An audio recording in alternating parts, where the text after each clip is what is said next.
안녕하세요. 김철애입니다. 오늘은 정부회계감사론 제13장 강의 동영상을 올려드리도록 하겠습니다. 화면 공유를 할게요. 그리고 보기를 전체 보기로 바꾸겠습니다. 정부회계결산 두 번째 시간인데요. 지난 12장에서 분계와 전기까지 했다면 제13장에서는 총계정 원장을 마감하고 그것을 가지고 시산표를 만들고 시산표에서 재정 운영표, 재정 상태표를 도출하는 그 작업까지 해보겠습니다. 말씀드린 것처럼 기말고사는 요 12장, 13장의 내용을 가지고 여러분들이 똑같이 한번 재무제표를 작성하는 것으로 기말고사가 나가게 됩니다. 먼저 총계정 원장을 마감하는 것을 한번 여러분들이 이해하는 것이기 때문에 엑셀에서 상당히 좀 쉽게 오류가 검증이 되고 그랬습니다. 순자산만 보면은 1월 1일에 현금으로 3천만 원 들어왔고 건물로 7천만 원 들어왔습니다. 그래서 합계액 1억 원, 잔액도 1억 원이 되겠습니다. 그 다음에 현금은 이게 현금 들어온 돈이 왼쪽 자산의 증가, 자산의 감소 그래가지고 합계를 내보면 그 1년 동안 3억 1,400만 원이 들어오고 1억 8,620만 원이 나왔습니다. 그래서 잔액이 1억 2,780만 원이 잔액으로 남게 되겠습니다. 그 다음에 감가상각비 자동차 감가상각한 거로 300만 원 잔액으로 남고요. 지급이자 150만 원 잔액으로 남습니다. 입장료 수익 1,000만 원 잔액으로 남습니다. 수선비 300만 원 잔액으로 남습니다. 대여금 1,000만 원 잔액으로 남습니다. 채권이라고 그랬죠. 여비 비용 50만 원 잔액으로 남습니다. 급여 400만 원, 400만 원, 800만 원 비용 잔액으로 남습니다. 재산세 수익 1억 5천만 원 재산세 수익 잔액으로 남습니다.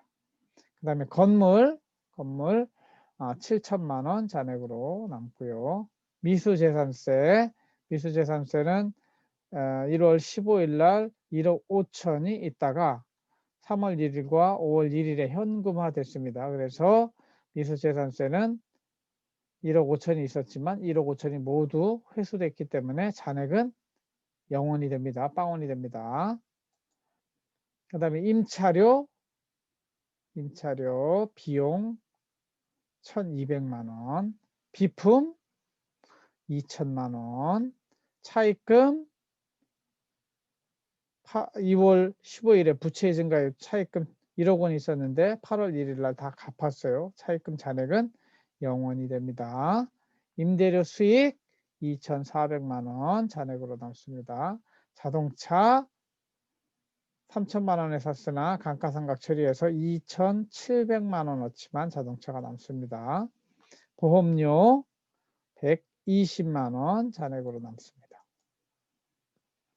이러한 내용을 1차 즉 수정전 시산표에 반영을 해보면 가운데에는 계정명을 쓴다고 그랬죠.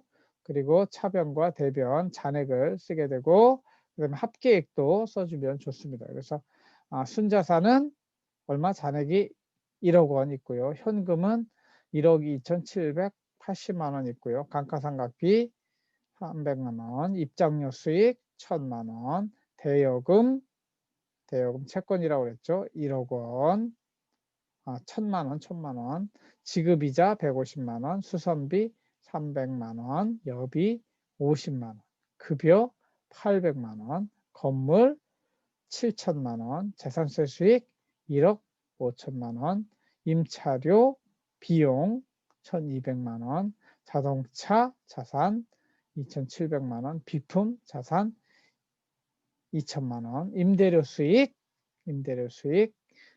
2,400만 원, 보험료 비용 120만 원. 그래서 잔액 다 따지면 284, 2억 8,400, 여기 2억 8,400. 총액으로 따져도 여기 473, 200, 473-200 이렇게 차변과 대변의 잔액과 합계액을 기록하게 됩니다. 이제 여러분들이 복식부기와 발생주의 회계를 제대로 이해하려면 제가 중간고사 때는 이 내용을 여러분들한테 시험을 내지 않았어요. 그러나 이것이 굉장히 중요한 부분이기 때문에 다시 한번 가르쳐 드리고 또 실제 시험에서도 기말고사 때는 이 내용이 들어간 문제를 여러분들이 풀어야 됩니다. 첫 번째, 발생주의 회계의 원리를 이해하려면 회계연도를 잘 이해해야 돼. 1월 1일부터 12월 31일까지의 내용을 적는 거예요. 이 기간 바깥에 있는 것들은 어떻게 돼요? 비용과 수익의 내용을 정리해 줘야 돼요. 그래서 결산 수정 분계를 해야 됩니다. 그 다음에 예를 들면 임차료의 처리를 해봅시다. 우리는 임차료를 12개월 어치 다 줬어요. 2월 달에 줬죠. 그러니까 실제 요 기간 회기, 요게 제일 중요해요. 1월 1일부터 12월 31일까지의 계산을 하라고 하면 11개월치만 비용으로 처리하고 나머지 1개는 선급 미리 준 거니까 내가 받을 수 있어요. 선급 임차료이기 때문에 채권으로 처리를 해야 되는 것이 되겠죠. 그 다음에 임대료 내가 임차료 비용이 없고 임대료 받은 거잖아요. 임대료 수익인데 12개월어치를 다 받았어요. 그러나 요거 3월 달에 받았기 때문에 요 기간으로 따지면 10개월치만 요 기간에 해당이 되고 2개월치는 내년도 걸 받은 거예요. 그래서 선수 미리 받은 임대료가 임대료 해가지고 요거는 부채 처리를 해줘야 됩니다. 그 다음에 자동차 보험료 12개월어치 다 냈는데 요 3월 달에 냈죠. 그러면 요 기간 중에는 10개월치만 했단 말이에요. 그러니까 2개월치는 내년 걸 미리 낸 거예요. 그래서 미리 낸 거니까 선급 보험료 채권이 나에게 있다고 정리를 해줘야 됩니다. 그리고 비품을 샀는데 비품이 2천만 원어치인가 있는데 이것도 자동차는 했지만 비품은 안 해줬잖아요. 비품도 감가상각 처리를 한다고 그랬을 때 지금 기준으로 보면 정액법에 따라 30% 상각 처리하기로 내부 기준을 가지고 있다고 상정하고 요 결산 수정 분계 작업을 여러분들이 한번 해보는 시간을 한번 보겠습니다. 첫 번째, 임차료를 정리해야 되는데 12월 31일 기준으로 나는 요거를 보면은 임차료를 언제 줬어요? 2월 1일 날 120만 원을 줬어요. 근데 우리는 1월 1일부터 12월 31일까지니까 요 12개월치를 준 거란 말이죠. 임차료 120만 원을. 그러니까 그 중에 100만 원은 미리 준 거예요. 그러니까 내가 받을 수 있어요. 그래서 그만큼 임차료 비용의 감소, 이거 비용의 감소고 비용의 축소고 선급 임차료로 처리를 합니다. 이거는 받을 채권이 되겠죠. 그래서 선급 임차료 항에 100만 원이 있는 것으로 상정을 하고 그리고 12월 여기 선급 임차료로 여기 잘못됐네요. 현금이라고 쓰면 안 되고 요 항에 상대 그러니까 임차료로 요 현금항을 임차료로 바꿔야 됩니다. 그다음에 제가 저기는 바꿔 드릴게요. 올리는 거는. 그래서 임차료가 결국 잔액이 얼마가 남게 해야 돼요? 1200만 원이 아니라 1100만 원만 임차료 잔액으로 남도록 처리를 해줘야 이게 복식부기 회계 발생주의 회계 원리에 맞다는 것이죠. 왜냐하면 이게 2월 1일부터 12월 31일까지만 반영하는 것이니까 내년 거까지 반영하면 안 되네요. 이거 100만 원은 내년 거예요. 내년 거. 그러니까 이거는 12월 31일 기준으로는 나한테는 미리 준 돈 채권이 되겠습니다. 한번 곰곰이 생각해 보시고 여러분들이 이거 처리하는 것들을 이해하셔야 됩니다. 임대료 받았는데 언제 받았어요? 여기 보면 3월 15일 날 2,400만 원의 임대료를 받았어요. 이게 12개월치예요. 그러면은 3월 달부터 12월 달까지 10개월치 받은 거는 좋아요. 하지만 2개월치는 내년 걸 미리 받은 거예요. 그래서 선수 임대료 이거는 뭐예요? 부채로 처리합니다. 부채가 증가한 걸로 보고 임대료 수익 중에 400만 원을 까내리는 겁니다. 그래서 임대료 수익이 원래 잔액이 2,400만 원이었는데 반대항에 선수 임대료 해가지고 400만 원을 제거함으로 인해서 임대료 수익의 잔액이 2천만 원만 되도록 처리를 해줘야 되는 거예요. 그래서 선수 임대료, 미리 받은 임대료 계정을 새로 만들어서 나한테 부채가 400만 원 잔액으로 잡히는 것으로 하고 있습니다. 그 다음에 자동차 보험료도 우리가 12개월치를 다 냈잖아요. 근데 언제 냈어요? 여기 보면은 3월 25일 날 비용으로 냈어요. 그래서 우리도 3월 달부터 3, 4, 5, 6, 7, 8, 9, 10, 11, 12 10개월치 낸 거는 오케이. 그러나 이 중에 2개월치 내년도 1월, 내년도 2월 거는 미리 낸 거란 말이죠. 이거를 선급 보험료라고 그래요. 이것도 채권이죠. 미리 냈으니까 나 이제 12월 30일에 마감하고 내년 거는 돌려줘 하면 받을 수 있는 채권이기 때문에 선급 보험료 20만 원 처리를 해주고 그만큼 보험료에서 깎아 내리는 거죠. 반대편에 쓴단 말이에요. 비용의 축소가 되는 거죠.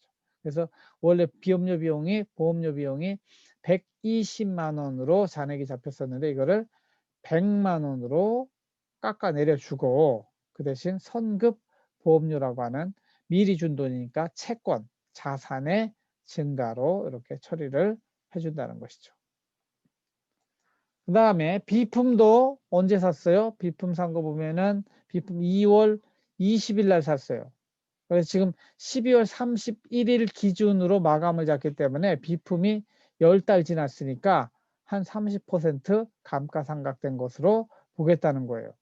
그래서 자동차는 감가상각을 처리했지만 이거 감가상각을 처리 안 했기 때문에 이거는 2천만 원에 대한 300만 원만큼 감가상각 비용 처리해주고 그만큼 비품이 2천만 원이었는데 2천만 원만큼 가치를 깎아 내리는 거죠. 그래서 비품이 자산으로 2천만 원 있었는데 반대항에 감가상각비로 600만 원을 빼줘가지고 비품 잔액이 얼마가 되는 거예요? 2천만 원이 아니라 1,400만 원만 있게 하고 감가상각비에 비품으로 600만 원을 까내려가지고 감가상각비 잔액도 아까 자동차 300만 원 한 거하고 비품 600만 원 한 거 포함해서 900만 원의 감가상각비가 발생한 것으로 처리를 해주는 것이죠. 그래서 여러분들이 요 결산 수정 분계 4가지 요거를 꼭 한번 다시 한번 검토해 보셔서 물론 앞에 게 완벽하게 되어야 되겠지만 그 다음에는 요 결산 수정 분계도 여러분들이 엄격하게 완벽하게 할 수 있도록 하라는 것이죠.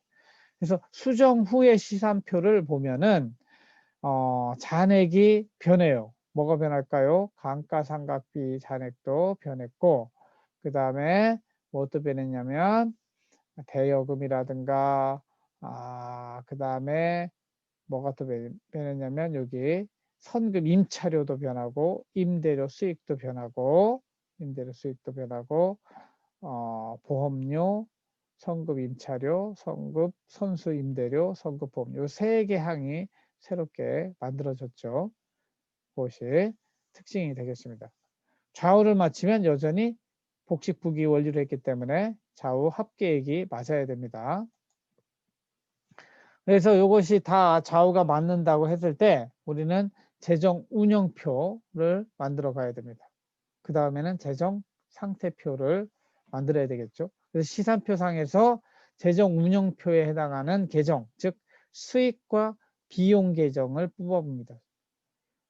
순자산이라든가 현금 이런 건 다 대차대조표 계정이죠. 남아있는 비용, 임대료 수익, 지급이자 비용, 수선 비용, 여비 비용, 급여 비용, 재산세 수익, 임차료 비용, 그 다음에 임대료 수익, 보험료 비용 이렇게 해서 일단은 초록색으로 된 거는 그대로 두고 초록색이 아닌 일반한 비용과 수익만 따로 정리해 보는 것이 뭐라고 그랬어요? 재정 운영표다. 그런데 정부 부분의 재정 운영표는 원가, 그 사업에 또는 그 조직이 얼마를 쓰는가를 중심으로 보기 때문에 바텀 라인이 단기 순이익이 아니고 뭐가 된다고 그랬어요? 재정 운영 결과로 비용이 해당하는 개념이 나옵니다.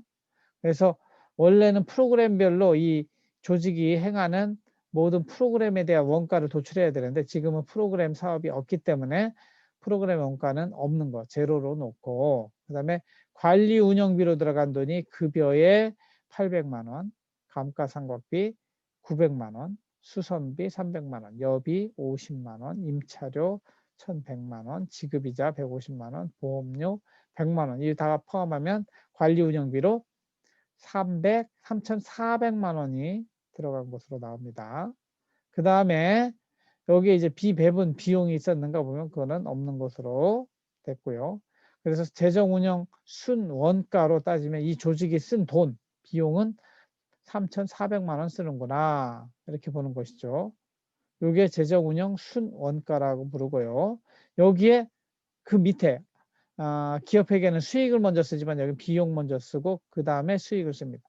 비교환 수익, 강제로 걷어들이거나 하여튼 이 프로그램하고 관련되지 않은 수익을 모든 수익을 여러분들은 이제 연습이니까 이쪽에 다 넣으면 됩니다. 그래서 재산세 수익으로 1억 5천, 입장료 수익으로 1,000만 원, 임대료 수익으로 2천만 원 있다 그러면 이게 비교환 수익 총계가 1억 8천만 원이 됩니다. 그래서 재정 운영 순 원가는 3,400만 원인데 비용은 이만큼 들었는데 벌어들인 돈은 1억 8천만 원이에요. 그러니까 여기 재정 운영 결과 비용으로 따지면 마이너스 1억 4,600만 원이 재정 운영 결과가 됩니다. 마이너스로. 이야기는 뭐야? 기업 회계로 볼 때는 플러스 이게 수익을 먼저 놨다면 플러스 1억 4,600만 원이 되겠죠. 그래서 가장 큰 특징은 정부회계의 특징은 비용을 먼저 쓰고 바텀 라인이 비용, 원가의 개념으로 나오기 때문에 원가의 비용, 기업회계로 볼 때는 이게 당기순이익 플러스 부호를 반대로 해서 반대 부호의 당기순이익으로 바뀐다. 이렇게 이해하시면 되겠습니다. 하여튼 요 금액이 플러스가 됐으니까 그래서 이제 재정 운영표는 1월 1일부터 12월 31일까지 1년 동안의 나라 살림이 그 정부의 살림이 어땠는가를 보는 것이고 12월 31일 현재 재정 상태표를 한 거예요. 이것도 이제 옆으로 써도 되는데 보통 이제 요즘 페이지가 좁아지기 때문에 세로로 써본 거예요. 이만큼이 차변이고 자산이 부채 이 부분이 대변이 되면 되겠습니다. 그래서 자산을 한번 쭉 살펴보면 현금 아까 이야기한 여기서 남은 요 녹색으로 한 거죠. 순자산 이거 자본에 해당하는 순자산 현금 대여금 건물 자동차 비품 성급 임차료 선급 임대료 이거 선급 임차료는 자산이 되겠고 선급 임대료는 미리 받은 돈이고 부채가 되겠고 선급 보험료도 자산이 되겠습니다. 하여튼 이런 것들을 다 반영해서 현금 이만큼 있고 대여금 자동차 비품 성급 임차료 성급 보험료 건물까지 자산 총계는 2억 5천만 원이 나오죠. 그 다음에 부채는 뭐가 있느냐 선수 임대료가 부채로 잡혀 있어요. 그거 400만 원. 그래서 부채는 400만 원밖에 없습니다. 그리고 기초 순자산, 기초에 시작할 때 순자산은 1억 원이었죠. 그리고 이번 한 텀 1월 1일부터 12월 31일까지 지나고 나니까 재정운영 결과로 아까 마이너스 비용으로 따질 때 마이너스 1억 4,600만 원이었잖아요. 그러니까 요 재정상태표에서 플러스로 1억 4,600만 원이 올라옵니다. 그래서 순자산 합계 요 1억 원하고 1억 4,600만 원 하면 2억 4,600만 원이 순자산이 됩니다. 요거는 따지자면 자산에서 부채를 뺀 금액이 이게 나와야 되겠죠. 그래서 부채와 순자산을 합계하면 2억 5천, 자산도 2억 5천 이렇게 재정상태표까지 그려주시면 여러분들이 정부 회계 실습을 완성하게 됩니다. 다소 좀 어려울 수 있지만 반복해서 한번 해보시고 제가 수업 시간에 다시 줌으로 해드릴 테니까 이것을 한 2번 정도는 여러분들이 반복을 하셔야 아마 좀 익숙해질 거예요. 그래서 기업회계 기준으로 하되 정부회계와의 차이점을 큰 차이점은 뭐예요? 손익계산서에 해당하는 재정운영표 만들 때 비용을 먼저 쓰고 그 바텀라인 맨 밑바닥에 나오는 그 숫자가 비용의 개념이다. 그래서 마이너스면 이쪽 재정상태표에서는 플러스로 가고 그게 플러스면 여기서는 마이너스로 가야 맞는 것이 되겠습니다. 그래서 재정상태표까지만 여러분들이 맞춰주시면 정부에게 실습이 끝나는 것이 되겠습니다. 아무튼 여러분들이 잘 따라와 주셔서 감사하고 제 목표는 여러분들 뭐 평가하고 끝나는 것이 아니라 모든 우리 제자들이 이거에 대해서 이해하게 되기를 원하고 필요하면 제가 따로 개별적으로 제 연구실에 찾아오면 여러분들 설명을 해줄 테니까 그런 시간을 용기 내서 한번 가지시기 바랍니다. 끝내면서 요한일서 1장 5절 말씀 한번 읽고 끝나겠습니다. 우리가 저에게서 듣고 너희에게 전하는 소식이 이것이니 곧 하나님은 빛이시라. 그에게는 어두움이 조금도 없으시리라. God is light. In him there is no darkness at all. 우리 인간 안에는 깊은 죄의 어둠이 있습니다. 그러나 하나님은 그 죄의 어둠 가운데 빛으로 오셨습니다. 여러분들 눈을 감고 자신의 내면을 한번 깊이 생각하는 시간을 가져보시기 바랍니다. 그 어두움으로 가득한 내면에 하나님의 빛이 입에서 여러분의 내면을 비출 때 여러분은 하나님의 빛을 통해서 내가 누구인지 내가 어디에서 와서 어디로 가는지 알 수 있게 됩니다. 그리고 그 깊은 어둠 속에서 내 영혼이 정말로 구원받기를 소원하고 있다는 걸 깨닫게 되실 겁니다. 그래서 예수님이 이 땅에 오실 때 예수님은 빛으로 오셨습니다. 그래서 여러분 마음속에도 빛으로 오신 하나님 예수님을 영접하시길 진심으로 바랍니다. 제가 늘 말씀드리지만 우리 공부하는 것들도 참 중요하지만 그것보다 훨씬 더 펀더멘탈한 측면에서 인생에 중요한 것은 그 빛을 발견하고 빛 가운데 살아가는 것이라고 저는 믿습니다. 아무튼 제가 수업 시간에 이런 이야기를 좀 해서 거북하신 분들도 있겠지만 그런 분들은 정말 듣기 싫으면 그 전에 수업을 동영상을 닫으시면 되고요. 정말 마음이 있으신 분들은 이 생각을 한번 해보시기 바랍니다. 제가 여러분들 나이 때 하나님을 만났습니다. 그리고 소위 그 거듭남, 본어게인 한 기쁨을 누리면서 살아왔습니다. 여러분들이 어디에서 무엇을 하든지 하나님과 함께 하시면 무엇이든 할 수 있고 어떤 상황 속에서도 감사할 수 있는 삶을 살 수 있게 될 것이라고 저는 확신합니다. 하여튼 그 믿음으로 여러분들이 살아가시길 바라고 저희가 우리 제자들을 위해서 제가 매일 기도하고 있습니다. 힘내시고 하여튼 어려운 일 있을 때 우리 공동체 속에서 함께 이겨나가는 여러분들이 되시길 진심으로 기원합니다. 오늘 수업은 여기서 마치도록 하겠습니다. 제 다음은 14장에서 함께 만나도록 하겠습니다. 들어주셔서 감사합니다.